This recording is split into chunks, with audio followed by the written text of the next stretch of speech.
오늘은 그리스도인의 흔적이라는 제목으로 말씀을 나누어 보려고 합니다.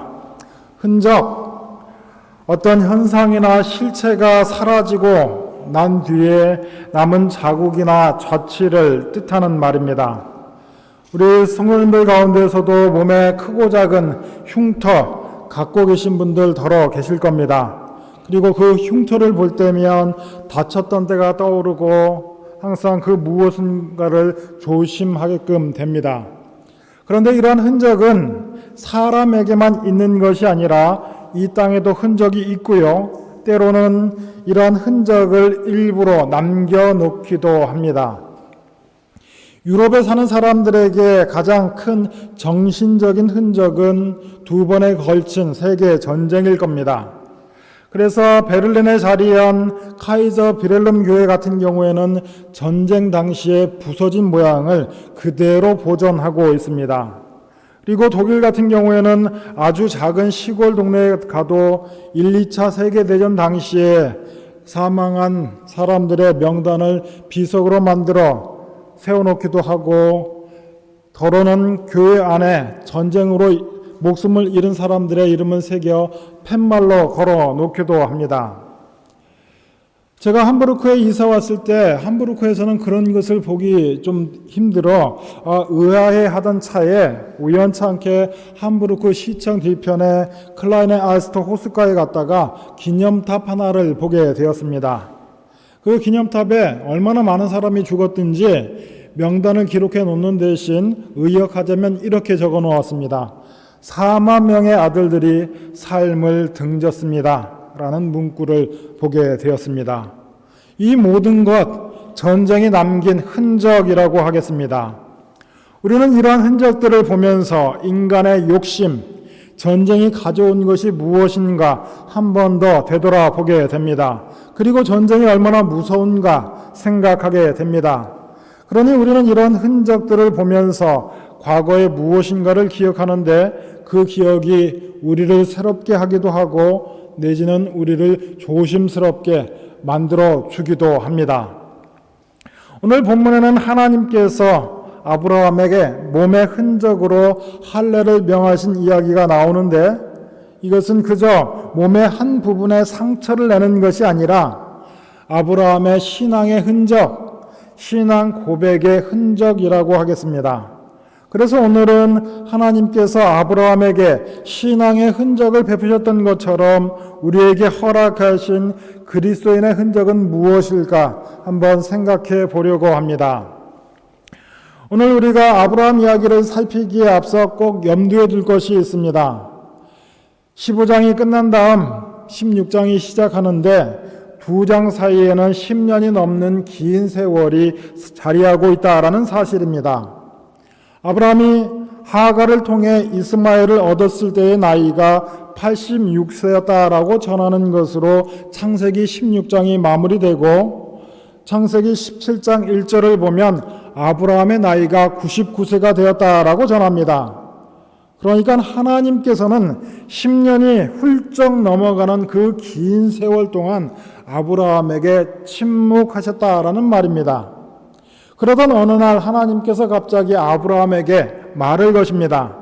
그러고는 하나님께서 아브라함에게 4가지 약속을 해 주시는데요. 하나는 내가 번성할 것이다. 그러니까 내가 살고 있는 그 땅에서의 삶이 풍요로울 것이다. 그리고 2번째 약속은 너로부터 많은 민족이 나올 것이다. 하늘의 별과 같은 많은 후손에 대한 복이고요. 3번째는 가나안 땅, 이 땅을 너와 너의 자녀들에게 영원한 유업, 유산으로 남겨줄 것이다. 그러니까 지금 아브라함이 살아가고 있는 그 땅을 복의 자리로 명명해 주셨습니다. 그리고 마지막으로 나는 영원히 너와 내 자녀의 하나님이 될 것이다. 하나님께서 그들을 지켜주실 것이라는 약속을 해 주셨습니다. 그러면서 이 약속을 누리며 살기 위해 반드시 해야 할 것이 있는데, 그게 무엇이냐? 아브라함의 몸, 집안 남자의 모든 식솔들의 몸에 흔적을 남기시겠다. 바로 할례입니다.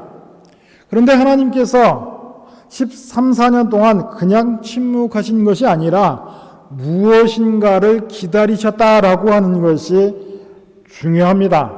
하나님께서는 도대체 무엇을 기다리셨을까요? 그 사이에 무슨 변화가 아브라함에게 있었는지를 우리가 생각해 보아야 할 것입니다. 그러니까 13년 전쯤에 사라는 더는 자신이 아이를 가질 수 없다라고 생각했던 모양입니다. 그래서 요정 하갈을 아브라함에게 부인으로 내어준 일이 있습니다. 이때 아브라함은 사라가 제안하는 그 일에 대해 자기의 나이를 탓하지 않았습니다. 그렇게 해서 이스마엘을 얻게 되었습니다. 그런데 시간이 14년쯤 지나고 나니 아브라함의 태도가 확연히 달라졌습니다. 사라는 말할 것도 없거니와 아브라함 자신도 더는 생식 능력이 없어졌다는 것이 명확해졌습니다. 그러니까 아브라함이 100살이 되었다라는 데에 어떤 상징적인 의미가 있는 것이 아니라 14년 전에는 아브라함에게 아이를 만들어낼 여지가 있었지만 지금은 아브라함, 사레 두 부부 역시 어느 누구에게도 아이를 만들어낼 가능성이 없어졌다라는 이야기입니다. 그때까지 하나님께서 기다리셨다. 두 부부에게 아무런 희망이 없어진 그때에 하나님이 아브라함에게 후손에 대한 약속을 다시 한번 해주시는 겁니다. 그러면서 앞서 말씀드린 땅과 후손에 대한 약속, 땅과 후손을 허락할 뿐만 아니라 그것을 영원히 지켜주겠다라는 약속을 해 주십니다. 그러니 아브라함이 얼마나 황당했겠습니까? 나는 100살이 되어 아무런 기력이 없고 부인인 사례는 90이 되어 일어날 수 없는 일인데 하나님께서 그것을 약속으로 주시니 자연스럽게 입에서 튀어나온 말씀이 18절 말씀입니다. 아브라함이 이에 하나님께 아뢰되 이스마엘이나 하나님 앞에 살기를 원하나이다. 풀어서 이야기하자면 이렇게 이야기하는 겁니다. 아이고 하나님, 저는 이제 아무런 능력이 없어요. 그러니 우리 이스마엘 있잖아요.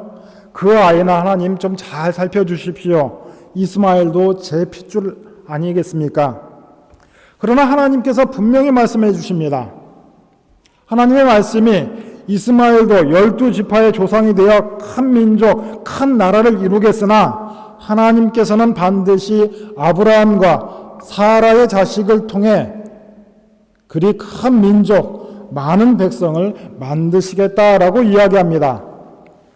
그래서 그날 아브라함이 하나님의 말씀을 신뢰하고 그날에 자신은 물론 자기 집안의 모든 남자에게 할례를 시행합니다. 그러니까 이 할례 자체에 어떤 대단한 능력이 있는 것이 아니라 내게는 아무런 능력이 남아있지 않으나 하나님께서 약속하셨으니 내게 아들을 주실 것이다 라는 믿음이 먼저 있고 그 다음에 그 믿음의 결과로 할례가 있었던 것입니다. 그래서 이 할례가 아브라함의 신앙의 흔적, 신앙의 상징이 되어준 것입니다. 또 하나님께서는 이 몸에만 흔적을 남기신 것이 아니라 다른 흔적을 허락하셨는데 그것이 무엇이냐? 새로운 이름을 지어 주시는 겁니다. 아브람 그리고 사레에게 새로운 이름을 지어 주시는데 발음이 비슷비슷하여 PPT를 준비했는데 좀 띄워 주시지요. 원래는 아브람이었었는데 이름이 아브라함으로 바뀌는데 아브라는 말은 아버지라는 뜻이고 람, 높임을 받다라는 뜻입니다. 아브라함의 아버지 데라가 아들을 낳고 그 아들에게 큰 어떤 마음을 품습니다. 아브람, 너는 이 세상에서 성공하고 존경받는 삶을 살아라. 높임을 받는 사람이 되라는 뜻으로 이름을 아브람, 높임을 받는 아버지, 존경을 받는 아버지라는 이름을 지어 주었습니다. 그런데 하나님께서는 이 아브람 이름을 아브라함으로 바꿔 주시는데요. 이 이름에서도 아부 역시 아버지라는 뜻입니다. 그러나 라함 라함의 뜻은 무엇이냐? 많다라는 뜻입니다. 아브라함, 많은 민족의 아버지, 내가 너를 내 백성 삼았고 너에게 아들을 준다라고 약속하였고, 그래서 네 이름을 많은 민족의 아버지 아브라함으로 바꾼다. 이름이 바뀐 아브라함은 하나님의 약속과 언약을 품는 사람으로 이 땅에서 그의 이름이 불릴 때마다 믿음을 가지고 살아가게 된 것입니다. 사라도 마찬가지입니다. 원래 이름은 사레였지요. 사레의 뜻은 나의 공주라는 뜻입니다. 많은 아빠들이 딸을 낳게 되면 공주라고 부르는데 이 사레의 아빠도 마찬가지였던 모양입니다.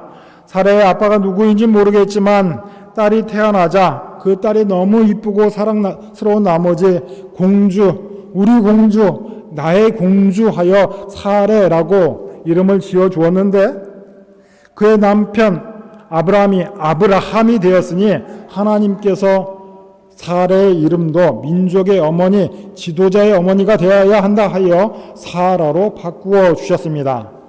그러니 누군가 그 이름을 사라라고 부를 때마다 그 이름 속에서 하나님의 약속이 기억되어지고, 아브라함도 자기의 이름이 불릴 때마다 그 이름이 흔적이 되어서 하나님의 약속, 언약을 기억하게 되었습니다.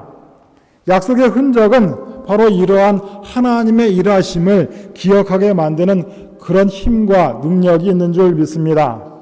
그래서 우리 젊은 부부들 한 번씩 만나면 가깝게 대화할 일이 있으면 엄마 아빠에게 애들 이름 뜻이 무엇인지 한 번씩 물어봅니다. 그리고 돌아와 그 가정을 위해 기도할 때면, 하나님, 저 아이들의 부모가 기도하면서 저 아이들의 이름을 지은 줄 압니다. 그러니 부모의 기도와 바람대로 그 아이들의 인생이 인도되어지기를 원합니다. 그렇게 항상 기도합니다. 아마 여러분의 자녀들 다 고민하며 이름을 지으신 줄 믿습니다.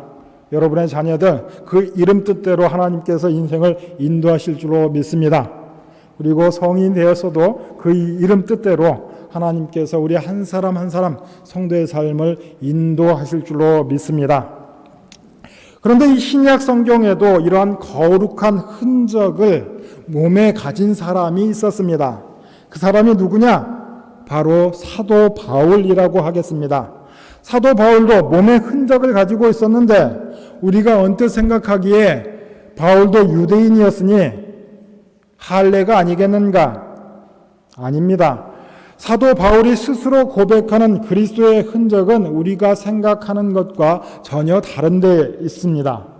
고린도후서 12장, 바울이 전하는 흔적은 할례가 아닙니다. 고린도후서 12장 7절 말씀인데, 여러 계시를 받은 것이 지극히 크므로 너무 자만하지 않게 하시려고 내 육체의 가시 곧 사단의 사자를 주셨으니 이는 나를 쳐서 너무 자만하지 않게 하려 하심이라. 하나님께서 사도 바울에게 허락한 흔적은 없어졌으면 하는, 사도 바울이 생각하기에 나에게 정말 없어졌으면 좋겠다라고 생각하는 자기의 육신을 고통스럽게 만드는 육체의 가시였습니다. 사도 바울을 힘들게 한 이 육체의 가시가 무엇인가? 바울을 연구하는 학자마다 조금씩 의견이 다르기는 하지만 다수 의견으로 말하는 바울의 육체의 가시는 눈병이라고 이야기합니다. 바울은 젊었던 시절 기독교인들을 잡아가두려고 다마스커스로 가던 길에 빛으로 찾아오신 예수님을 만나게 됩니다. 그리하여 눈이 멀어져 보지 못하게 되었습니다. 이후에 안수를 받고 시력이 회복되기는 하였으나 완전히 회복하지 못했던 모양입니다. 주님을 만나 새로운 사람이 되기는 하였으나 평생을 눈병에 시달렸습니다. 그러니까 약시라고 하여 시력이 좋지 않아서 눈앞의 사람이나 어떤 사물을 잘 분간하지 못했던 그런 어려움이 있었을 것이라고 짐작합니다.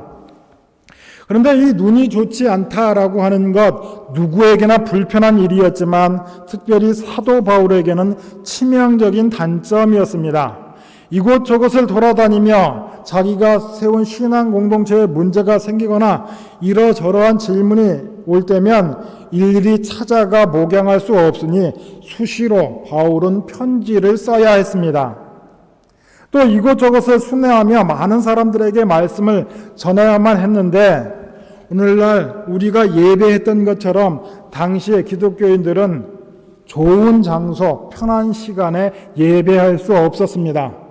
그들이 모이는 시간은 하루 일과가 끝난 저녁 시간이었고 그들이 모이는 장소는 창고와 같이 허름한 곳이었습니다. 이들은 모여 빈약한 음식이지만 공동체 식사를 나누고 호롱불 하나에 의지하여 바울 선생님의 말씀을 들어야 했습니다.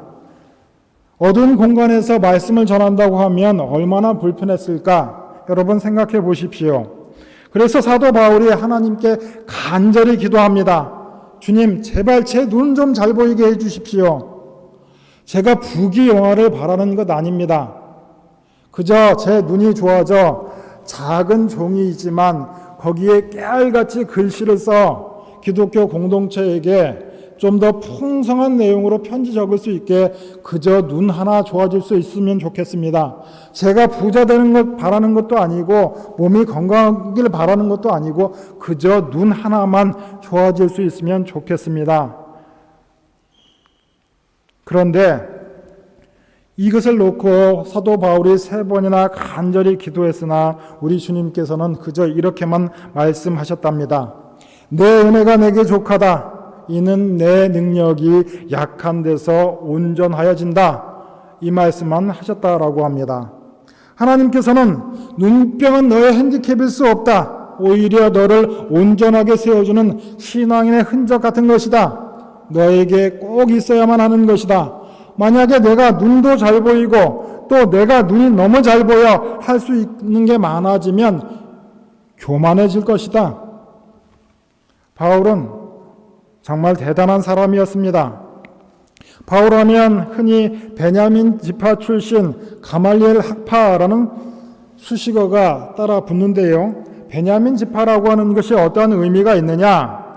베냐민은 요셉의 아들 아니겠습니까? 그래서 가나안 땅에 들어왔을 때 요셉의 아들이었던 베냐민, 에브라임, 므낫세 지파는 좋은 땅, 넓은 땅을 받았습니다. 베냐민 지파라고 하는 것 배경이 좋다. 그리고 가말리엘의 제자라고 하는 것, 가말리엘은 당시 대랍비, 존경받는 랍비였고 그 랍비의 수제자가 바로 바울이었습니다. 그러니 얼마나 율법에 능통했으며 부르는 데 많았고 할 일이 얼마나 많았겠습니까?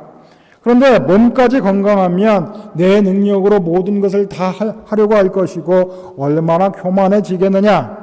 그런데 오히려 너의 육체의 가시로 인하여 한 번 더 기도하게 되고 내 앞에 무릎 꿇게 되는 것이니 이것은 육체의 가시가 아니라 너에게 은혜다. 내 은혜가 내게 족하다. 이는 내 능력이 약한 데서 온전하여진다라고 말씀하시는 것입니다. 약한 자를 들어 강하게 쓰는 하나님이 어떠한지 너의 인생을 통해서 나타나게 될 것이다.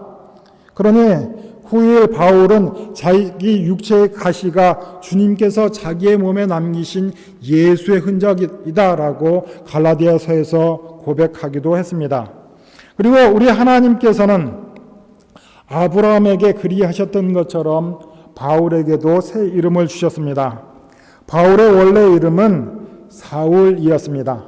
사울은 사무엘과 비슷한 뜻입니다. 일테면 우리 독일 친구들 중에서 원래 이름은 세바스티안인데 바스티라고 부르기도 하고요.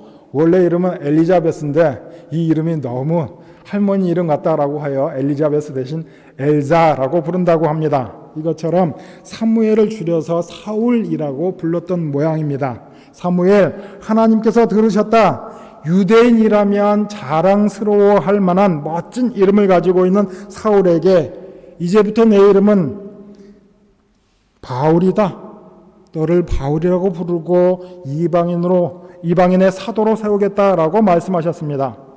바울, 파울로스의 이름은 무엇이냐? 바로 작은 자, 겸손한 자라는 뜻입니다.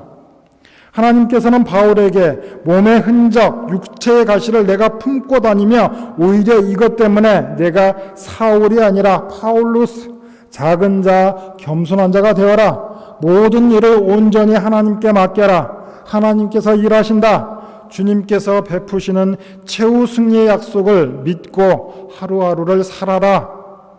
그래서 우리 주님께서는 잘 나가던 청년의 이름을 사울에서 바울로 바꾸어 주셨습니다. 그러니 바울은 하나님께서 자기에게 허락하신 것은 다만 육체의 가시가 아니라 예수의 흔적, 그리스도의 흔적이라고 고백합니다. 그런데요, 아브라함에게만, 바울에게만 이런 흔적을 허락한 것이 아니라 하나님께서는 오늘을 살아가는 우리에게도 흔적을 허락해 주셨습니다. 하나님께서 우리에게 주신 거룩한 흔적은 무엇입니까? 바로 예수 그리스도의 십자가인 줄 믿습니다.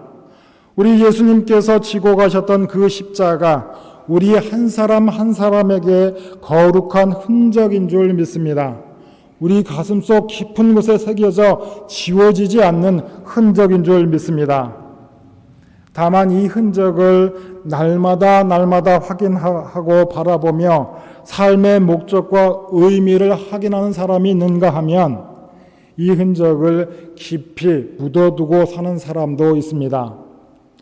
우리는 때로 십자가의 흔적을 부끄러워하지는 않는지 모르겠습니다.